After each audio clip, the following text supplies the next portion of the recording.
Greetings. Let me welcome you to another session of our conversations on COVID and development here at the Center for Global Development. And it's a real pleasure and a privilege for me today to have with us Sir Suma Chakrabarti, who is the President of the European Bank for Reconstruction and Development, EBRD.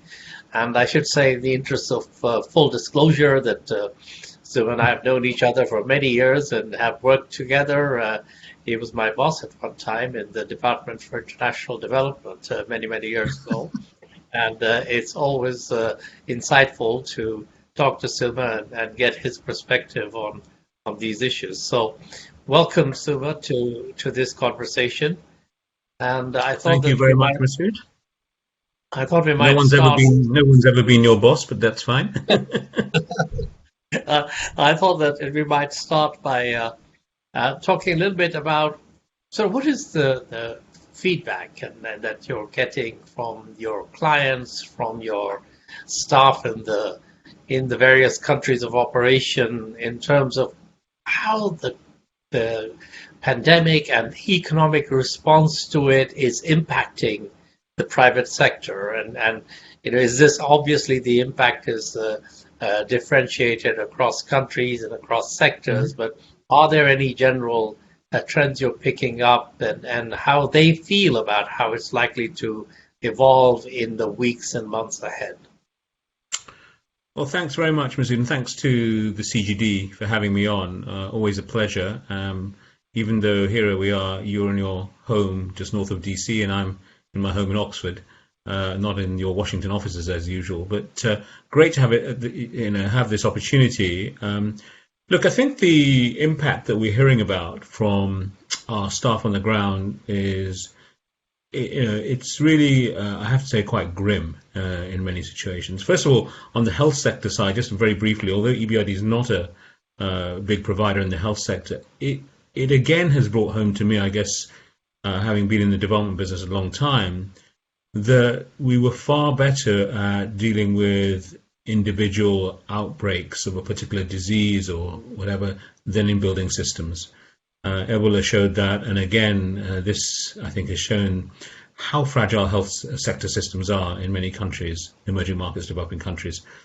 Having said that, I think what has happened here is, of course, for the first time ever in our lifetimes, governments in the countries that EBRD operates, plus also governments in the more advanced economies of the world, have actually decided to reduce economic activity, compress economic activity on purpose in order to deal with this health crisis.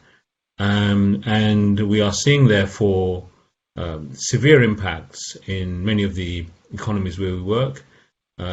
Every single one of them, I think, will have a declining GDP. It'll vary, of course, but they'll all have a drop in GDP. I think the ones that are going to be particularly badly hit this year will be those that depend very much on the global supply chain, that will depend very much on tourism. I mean, one can imagine, if you're in, say, the Adriatic coast, the Western Balkans region for us, Egypt, Tunisia, Jordan, or if you're in Uzbekistan, I mean, tourist hotspots where tourism makes up a large percentage of GDP, that is going to be quite badly affected this year. And that's coming through in my discussions as well with the leaders of these countries of operations of EBRD. The second area, I think, that is hit is remittances as well, because as economic activity slows down in some of the bigger economies, that's affecting many of our countries of operations. I was just thinking, region very well, Central Asia. I mean, if your workforce to some extent depends on remittances from the Russian economy, if you're Tajik or if you're Kyrgyz, you certainly do. I think Tajikistan 30% of GDP last year. Yeah, it's over a third of GDP in Tajikistan is remittances. And remittances have tumbled in both those countries, but also, again, in some other countries, we sometimes forget, in the Western Balkans, like in Albania, a lot of the workforce are sending remittances from Italy. And of course, that's also taken a big knock. So I think all of that's happened. Capital outflows also from many of these countries, which lead to exchange rate depreciation.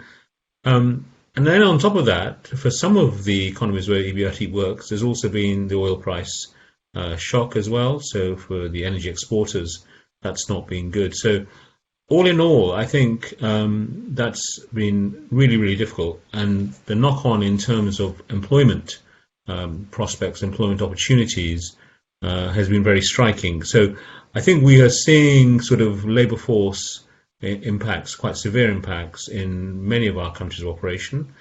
They can't, unlike the advanced economies, depend on government outreach, if you like, to subsidise jobs. So many SMEs are having to lay off workers as well. And of course, as in all such recessions, I think worldwide, but particularly in some of the countries EBRD works in, the last in, first out principle. So as we were beginning to make some gains on youth and women in the labour force, of course, I think there have been some hits in that area as well. So women and young people losing jobs. So, and I think that also makes for a potentially quite grave economic, social, and political tinderbox as well in many of these countries. So the big question, of course, is how quickly can one have recovery? Can we really see this as a sort of short-term liquidity problem and a fast recovery, or is this a solvency problem in many of these countries? We of course want to believe it is liquidity, and that's our job to try and make sure there is enough liquidity in the system to survive. But that is what I'm hearing from my staff on the ground, from the countries of operations, their leaderships as well, and that's what they're grappling with, I think.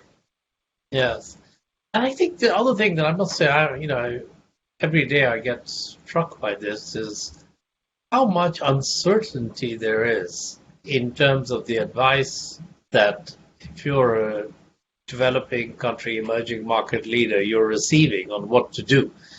Should you try to have a complete lockdown or not? Should you open your schools or not? Should you try to protect small businesses or the big strategic companies? Yeah. And on everything, there are a lot of views, but really not a whole lot of evidence right now. And they're struggling to make these decisions. And I worry a bit that no matter what they do, a year from now, their populations will feel that they didn't do all the things they could have done, because there's always somebody willing to point out the alternative strategy, with hindsight.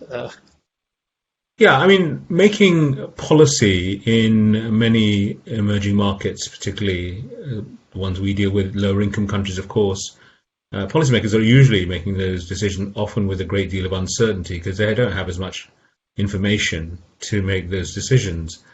But in this case, there isn't any past roadmap really to look at. So I think there's a high risk, of course, that of a conservatism because you might make the wrong mistake, but then being called out for it as well. And of course, one has to remember many of the countries, again, EBRD is working in, many of them are going through a more democratic process. Some form of democratization is happening in Central Asia, in Uzbekistan, Kazakhstan, opening up more. And then, there is a risk here of getting it wrong. And you're absolutely right, I think, to use the word uncertainty rather than risk, because this is that classic economic issue. It's not calculable. You don't. So it is uncertain. It's not risk which you can try and calculate. And we just don't know. I just don't know. And they also don't know in which order, which sequence to make the decisions. What should go back first and so on. So, we're all watching what's happened in Asia, particularly because they're the countries that have first started to go back. But I think this is a big issue for the countries that we're operating in. But because of the grave consequences that I was outlining earlier, I think the governments will be champing at the bit to try and reverse lockdown as fast as they can. As quickly as they can, yes. Yeah. And also because of this nagging feeling that while they pay the price of the lockdown, they don't get the benefits as well because of the enforceability issues, because of the inability of government systems to shore up incomes during this period through cash transfer schemes which aren't as well developed. So clearly there are more concerns there. So in this environment, I mean, obviously EBRD's focus is how to get the private sector sustain it through first, provided the liquidity, as you say, and then to figure out how best to go forward. So how do you see the main elements of your response and of the DFI response more generally? Yeah. Because I guess what you're doing has to be part of a broader DFI response. So if ever there was a time when you want the system as a whole, the international system, to be more than the sum of its parts, this is it. So you really want much more coordination, you want much more sort of division of labor and understanding of what each is doing. And some of that's happening by nature, almost by mandate. So I do think it's clearer that the IFC and EBRD, we're very focused on the private sector. The other multilaterals are much more focused on sovereign and on budget support, as particularly. So there is a sort of natural division of labor. I would say in terms of, compared though with the financial crisis when we saw Gordon Brown, Barack Obama really leading the G20, that hasn't happened to the same extent. Yes, there is a G20 action plan, but I think the sense of coordination, the sense of what needs to happen in the MDBs collectively, which the shareholders would lead that discussion, has yet to really mature. The elements of it, I think, but not yet the full picture. There is actually very good coordination, I think, at country level going on between teams and MDB heads. We talk about various issues and we try to thrash through those things. But I think there's a lot more to be done on that, shaping that coordination, that coordinated action plan. For us, you're right. I mean, we've now approved 2 phases of our solidarity package, which is 4 billion euros in total. Yesterday was the second phase that was approved. Our first phase, we were actually very quick out of the blocks on March 13th, and the first phase was approved. That was 1 billion, and that was another 3 billion yesterday. It's 4 billion euros. And you're absolutely right in identifying the key things, the resilience framework. So a lot of working capital emphasis to start with to help our existing clients get through this and their affiliates. This is working capital that you're working capital being very absolutely, and because fundamentally, I think our view at EBRD is that this is a liquidity crisis. On our existing clients, we would not have bet on them if we didn't think in the first place that they were going to be sound propositions. So therefore, it makes a lot of sense to say we don't need to repeat that due diligence. We've done it. They're going through a liquidity crisis. Let's help them with restructuring, with working capital, things to get them through that. Second, I think, area is trade finance. And again, going back to the financial crisis, of course, IFC did a lot of trade finance in that crisis. We're doing quite a lot again, so are they. Quite amazing. In just March, we did 144 trade finance transactions in 400. I think just 400 million euros, but it's an amazing number. You wouldn't get that in 1 month normally, nowhere near it.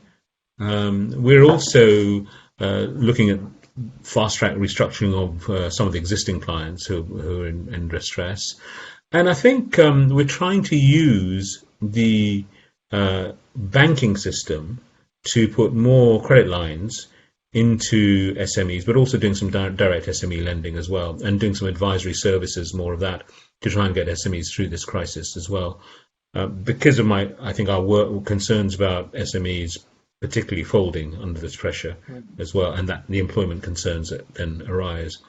The other area where EBRD has always been very strong, you'll know, is the municipal sub-sovereign sort of lending.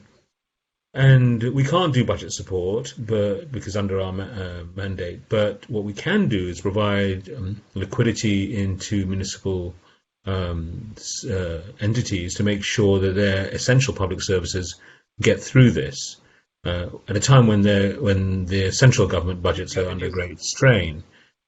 So that we've got this thing now called the Vital Infrastructure Support Program, which we have launched, and that'll be part of this package as well.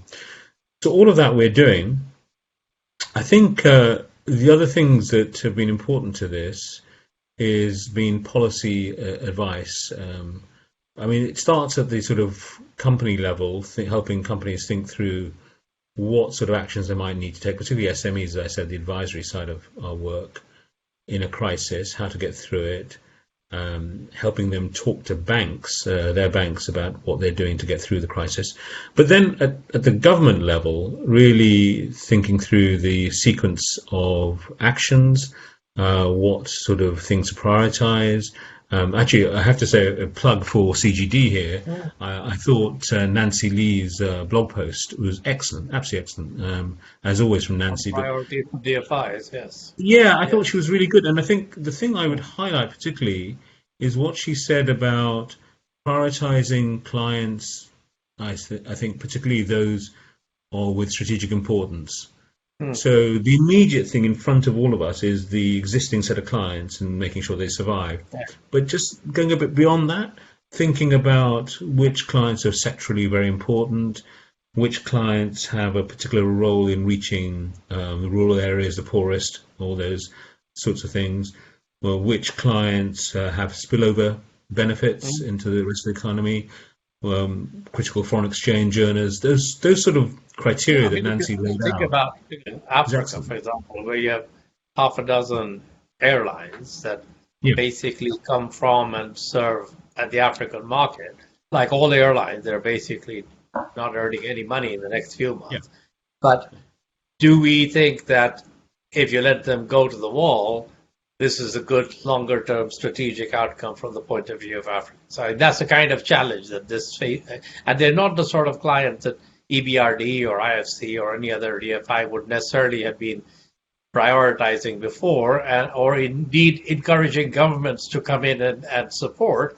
And Yeah. yet, this may be the moment when some of those old orthodoxies have to be revisited.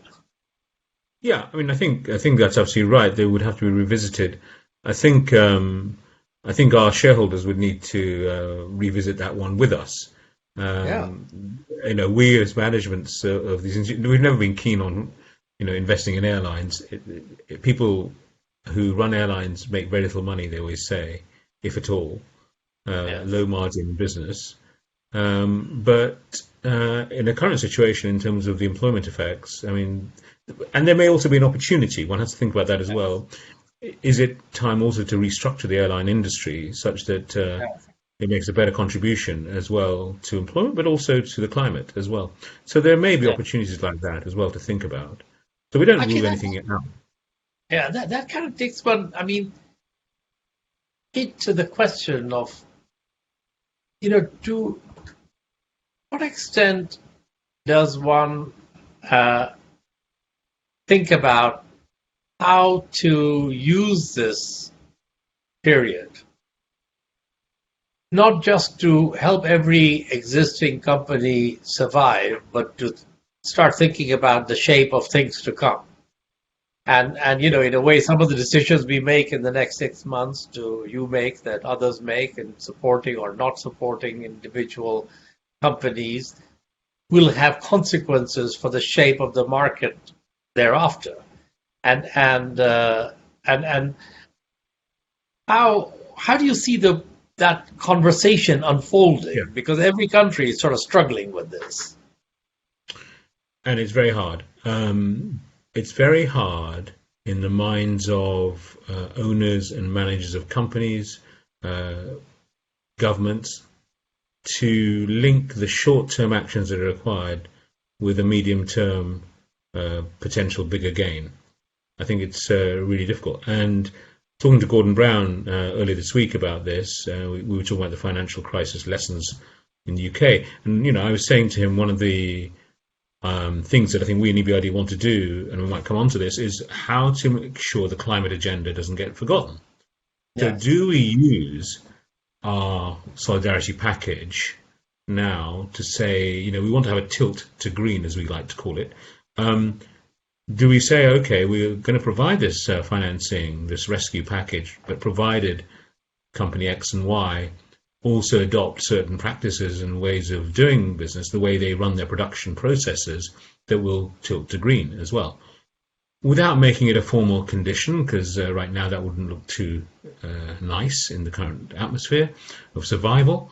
But it is the right thing to do longer term, and that's and Gordon feels that actually in the UK there was probably a missed opportunity in the rescue package of the time, 2008-9.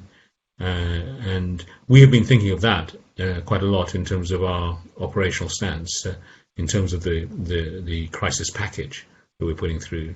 So I think there are some opportunities, and one of the ways we're trying to address this at country level, we've been very prolific, I would say, in setting up investment councils, where in many countries where we've got governments to chair them, but with the private sector and with EBRD involvement as well. Domestic and international private sector. That's right. And I think that those are really interesting, because right now I think they're actually worth their weight in gold, because they're actually be able to tell governments what do we need really in terms of investment climate reforms to thrive. And if not now, when are you going to do it? Because you are now under pressure. You need these companies to invest and not to be conservative in this moment.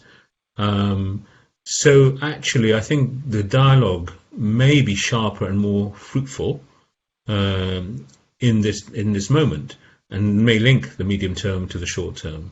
So we're putting a lot of effort into that at the moment.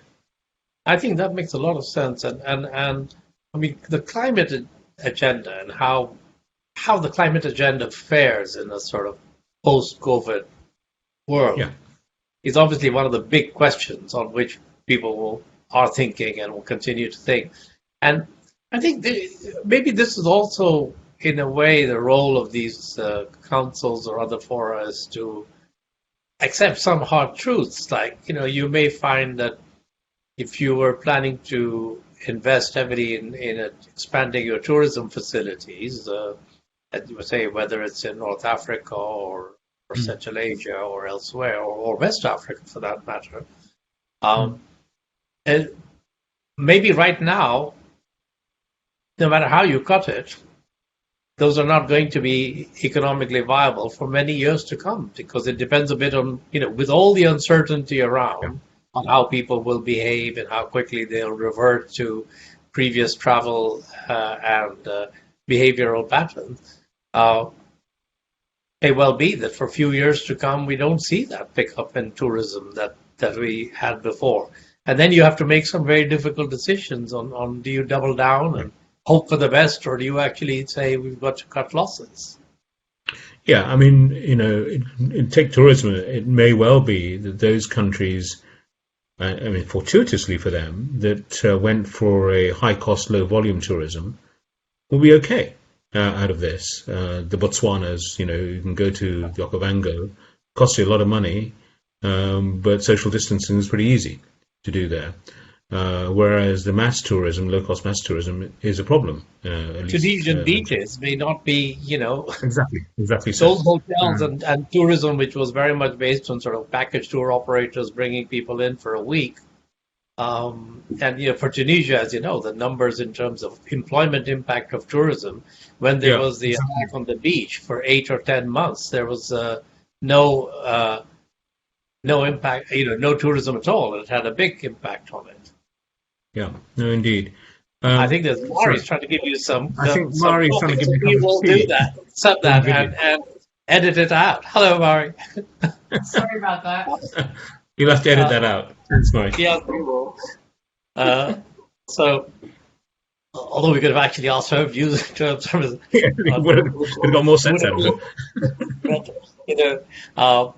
So, coming back to this, then, I want to step back a bit to the present and say, we have the IFC response, you have the EBRD response, you have all the other DFIs, the MDB, and coming out of the spring meetings, for low-income countries in particular, you sort of see actions in hand that, including on debt relief, which some people think should extend to MDBs and multilaterals and Others think not for good reasons. My personal view is that not is the right outcome. But for emerging markets and middle income countries, I think they're feeling that the aggregate needs they have in terms of even if they were to do a sort of fiscal stimulus of 3 or 4% of GDP rather than the 8 or 10 that you see in advanced countries, that number is a multiple of what is likely to be on offer from the official agencies under their current framework. And at the same time, they're the ones that have been most hit by the withdrawal of private capital. You know, we've talked about 100 billion or so of private capital having flown out of these countries. So, and there's no debt relief in the offing for them either. So, I guess I want to get a little bit your sense is sort of stepping back and looking more broadly at the system. How do you see the ambition level in the current response? And do you think that we will need at some point to go beyond where we are? Yes, I do. I think, I mean, you know, you can look at this question from a number of different angles. Just take the debt angle. I think the best answer the multilaterals can give as to why they shouldn't be part of a debt relief package isn't just the preferred creditor argument. You know, this is going to be a problem with the rating agents and so on. That's part of it. That's maybe the starting point. But the fundamental issue is actually we can do even more than we were planning to do. You know, we can scale up, we can leverage more if allowed to do so without having the debt issue hanging over us as well, which would cause a problem in terms of leveraging more finance. But that does mean that the numbers have to be, you know, higher than we're currently planning, all of us. It does, I think, call into at least a question as to whether the MDB system is sufficiently capitalized, even after the capital increases that some MDBs have recently had. I think there is a really good question. I think it also poses the issue because a lot of the things we do and others do require some element of grant financing and the blended finance sort of approach. Whether the official donors are willing to come forward with that themselves, because their own budgets at home are dealing with COVID in the advanced economies, and therefore the idea perhaps of spending more money through the aid programs for blended finance purposes for MDBs may not be as attractive if it ever was. So there's some real challenges in the financing, and I think one of the things that I thought the MDB group should start looking at is the financing capacity, capability, and innovative instruments we might use to be able to scale up in a situation where the shareholders themselves are also constrained and may find it difficult to give us more funding. That's certainly something that we're putting forward, I'm putting forward in the MDB heads discussions for the reasons you say. I think that achieving the 2030 agenda on the current basis of financing, I never thought was doable anyway. I've said a number of times the amount of private financing that's required to do it would have to really scale up anyway. But now, on top of this, with this, at least for the next 2 or 3 years, this big hit on many of the economies, even those that were making progress, I think the needs are much, much greater. Yeah, I mean, in fact, I guess we'll be living in a bit of a strange world for some number of years where the risk-free interest rate is zero or close to it. Some countries can go out and borrow 30-year money from markets at zero, or even, I would even say 1 or 2 might do it at negative rate. And the risk premiums for emerging markets and developing countries are higher than they've been for a long, long time, and unlikely to come down so quickly. So the spread, you know, is going to be very, very large. And in this environment, the role of the development banks as intermediators of capital, by going out and borrowing money, because they are always going to be very attractive borrowers in any market, going out and borrowing money and then scaling up their operations, not by 10% or 20, but by a factor of 2 or 3, is something we need to think about.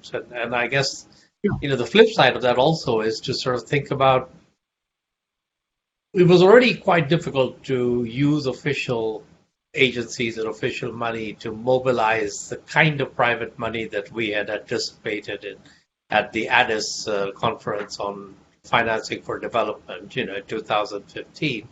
And instead of the ratio being sort of 1 to 9, which was at one point kind of envisaged by some people, $9 of private money for every $1 of official you put into it, it was turning out to be more like 1 to 1.5 or 1 to 0.5 for poorest countries. And now in a world where there is more risk aversion, it might be even harder to raise the private money through that. So all of that kind of points in that direction. And I want to get a little bit of your sense on how to take it forward. Well, I mean, as I say, I think this is very much one where the MDB should come together and not just focus on this on our own. I think actually one or two MDBs have been quite innovative in this area. I would say the Asian Development Bank and the way it folded in the merged the two windows. That they're merging the two windows, giving themselves more firepower. I think the EIB's guarantee fund that they've been thinking of has been quite imaginative, the creation of FC in the past. So it's not as if we haven't done that, but the scale now required probably makes all of us need to come together and see if we can pool our thinking. Certainly EBRD, we are doing some thinking around this. I think in the next few months we're going to have to, we have as you know, a strategy for the next 5 years, which I hope will get approved in an annual meeting this autumn. It was going to be in May, but it'll now move to the autumn. And part of that, to finance that, we have enough capital. If we were just talking about business as usual before this panic over pandemic, this pandemic and this crisis hit. But if we're really to scale up now and have the ambition, and we are successful in getting the private sector finances to come, I think we're going to have to try and create room for more firepower. And I think that's going to be the case for IFC. It's going to be, even after the capital increase, I think it's going to be the case for the World Bank Group generally, African Development Bank certainly as well. So I would say this is exactly when shareholders should be suggesting not just the debt relief ideas, but what are the innovative financing ideas for the system as a whole to come up with? And if they don't do that, I think we should do that anyway. As MDB heads, we should be pushing that. Yes, but you really need the shareholders to drive Absolutely. that. Absolutely. Yeah. And so we've been talking really globally, but now maybe we could go from the world to Europe, because of course Europe, big player in the international system, but also in and of itself, largest financier, if you combine European countries and European institutions of development. There is now very much a focus on sort of more integrated approach in Europe, a sort of Team Europe approach to the world. And EBRD sort of both sits within, but also enables Europe to engage with the rest of the world through an institution where there are other shareholders as well. And I know there's been lots of discussions of sort of the structure of European development finance and going forward, the institutional composition. I suppose a lot of that in the near term is, people have to focus on delivery rather than on that architecture, but still those issues are there. I want to get a little bit your sense of how you see sort of Europe and the Team Europe concept working in practice in response to some of the questions we've been talking about for the response to the crisis. So I think when it comes to Team Europe and reprogramming of European development assistance and all of that, guarantees, trying to make the guarantee system work better, it's actually done a good job. And I was very proud and pleased to be part of the launch of that Team Europe, along with Werner Hoyer of EIB and the Commission and member states. Now, that was very good, I think. Where I think Europe now, Team Europe, needs to also engage, I would have to say, is first of all on the financing, the broader financing issues I just mentioned, but also I think on the policy issues. So, and where it is also internally challenged as well sometimes. But look, I mentioned the climate agenda. Now, European Green Deal, just transition, these have been big, ambitious initiatives of the new Commission. We strongly support those. We want to take them forward. But I do think, Masood, that there is a risk that that agenda isn't given the prominence immediately, because for two reasons. Because it's some way off surely before all this hits us, the usual problem. Or because if you're a purist, you're a pure environmentalist, you're thinking, well, actually, we were always right. There is a trade-off between growth and the environment. And as soon as you suppress growth, we've got the cleanest air in Oxford for 20, 25 years probably. It's sitting here. Emissions are down, it's the first Emissions time. are down, so now you know the way to the nirvana. Whereas those of us in development and work on climate, we believe actually you can get green growth. So I think that's one area where I think Team Europe has to come up with a strong story. And the second area to go back to is the whole sort of inequality agenda, inclusion, which links to just transition, of course. In many of the countries where Team Europe is pushing, in the European neighbourhood of North Africa, Western Balkans, East European and the Caucasus, Central Asia, I think the idea that this is a democratic virus, yes, in Britain, royalty and prime ministers can get it, but everywhere, actually, the virus has been impacting, again, the poorest, the more marginal in the workforce, and so on. So I think the whole question of inequality, inclusion, just transition, if you like, is something that Team Europe can't forget and must actually engage on more than perhaps we're doing at the moment. And if you think about that inequality, and actually, I mean, there's also the gender impact that we see already, not just of the pandemic, but of the economic response. It's the risks and the differential impact on women of many of the measures, where working from home may mean they're subject to more risk on domestic violence, women and entrepreneurs in the supply chain probably being impacted, workers.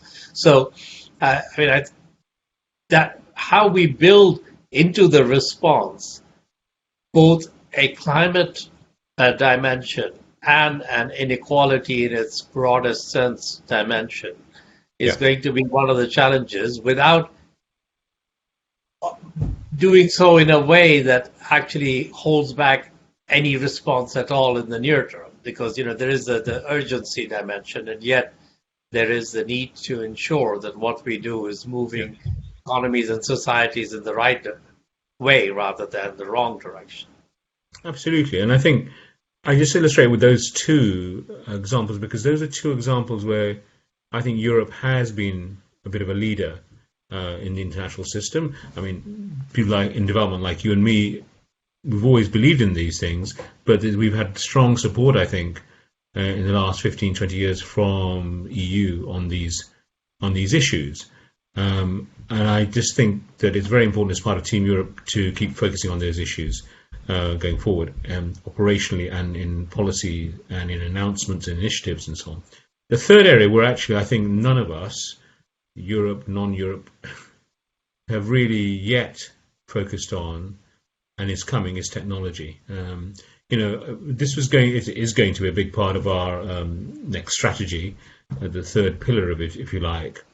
But, I thought the future of work might happen after I retired. I feel I'm already in the future of work.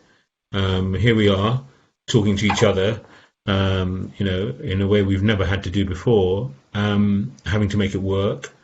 So this is going to happen. And in a surprising way, I would say that actually most people I talk to say that it's working out better from a pure technology point Yeah. of view, and also in terms of people being able to have meetings, stay connected, and do the things Exactly. that then we might have worried about, before it Yeah. happened. Look, I mean, you and I and other friends of ours, part of the pleasure of being involved in development is getting to those countries that are developing and sensing the culture, the political economy, all the things that all the senses are moving at the same time. We can't get that out of the technology. That's the thing I really miss. But hey, a lot of the other stuff I'm finding I can do just as well, like this. That is going to have an impact, not just in the near term about what happens after lockdowns and how we phase back, going back to work. Of course, it'll impact on that. But it also will impact on how we actually work in the longer term, quite clearly. Yeah. And we were, I think, in EBRD, this was of the three strands. On green, we're very strong already. We knew where we were going. On inclusion, inequality, we had made a start. We're on the road, not the full package yet, but technology, the third. I'm seeing it pop up in all of our sector strategies now. Actually, the agribusiness sector strategy recently reminded me of the Green Revolution sort of stuff of the 1970s, and the work around that. Because, last time I really thought about technology in agriculture was very much high-yielding varieties of wheat and rice and so on. It's come back. I mean, technology is now a big theme, and that is something that, whether it's Team Europe or Team Globe, I think needs to really be on top of, and so that's the third strand, I think. Absolutely. I mean, I see so many innovations in the use of technology, both digital and other, to deliver development services. Yeah. And yet, with a few exceptions, mobile banking, telephone banking, things like that. With a few exceptions, these are relatively small-scale pilots that haven't yet been scaled up in any government system, including in education, with a lot of promising edtech innovations, but they haven't been scaled up in anywhere where you can sort of say, okay, this is the way you would go about it on a large scale, or not. There might be one or two, but there aren't that many of them.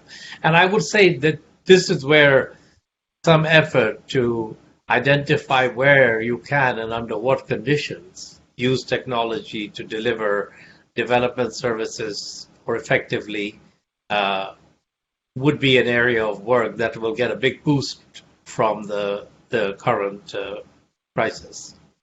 Yeah, and I think so. And I think it tests many of the assumptions that each of us have as leaders, managers, workers in how we do our business. I mean, you mentioned the education system.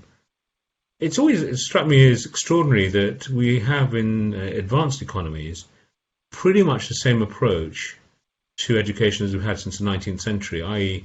mass education through schools in big classroom sizes and so on. And yet we now know much more about children than we ever did about the need for differentiated ways of learning as well. And the ability to tailor and specialize for the child is possibly more of an opportunity now because of technology. And in a way, when we did distance learning in development using technology first, all we were doing is really transferring mass education through distance learning. We weren't actually really tailoring it to the individual child. But there is, I think, an opportunity, and I think for development people, for MDBs, we have to think about how we can take advantage of this. So education, agribusiness, I think all the sectors will be impacted by this. And I think that's a real opportunity. So I hope that all of us will really look at this. I actually wanted to mention one other area, Masood, which I forgot to mention really in a way, which is about the state. The role of the state in all of this. This is for we've been talking about the private sector in terms of the supplier of capital internationally, but actually the public-private role and the role of the state is being revisited in so many places. Yeah, and obviously our chief economist Beata Javorcik was very far-sighted because she's producing a transition report this November, which is called "The State Strikes Back," and she had thought of this and with her staff before this whole crisis hit. This was a creeping sort of feeling anyway in EBRD because we are about, as you remember, creating markets, effective markets is what we're about, and what I think is really important for us to challenge is any sense that this crisis does lead the state returning to areas of activity which it had vacated, trying to redefine what is a strategic asset conveniently, and return to that. I think possibly the financing requirements for many of the states would make this quite difficult for them anyway to get into that. But there is I think for those who had begun for the last 10, 15 years to challenge the market orthodoxy, I think this is there is a moment here which it's important for people like us who believe in the private sector as a motor of development of markets, allocating resources well. We need to be vigilant and push back. I think on that, or kind of at least ensure that where you need to have the state more involved temporarily, that you design that involvement in ways that are reversible more easily when the situations change. So that yes, I don't rule out in a crisis state doing more, but I think also it's quite important for the state to think about supporting individuals rather than particular companies. So it's how does one design the state intervention? I think it becomes quite important in this as well. Well, exactly. And I think, if you go back to the financial crisis, there are some lessons in terms of how different countries came to support their financial institutions, whether you actually effectively nationalize them and take over those financial institutions and then subsequently hope to sell them back into the private sector without too much of a loss or a profit, or whether you give them lots of money to keep them solvent and liquid, but don't take them over.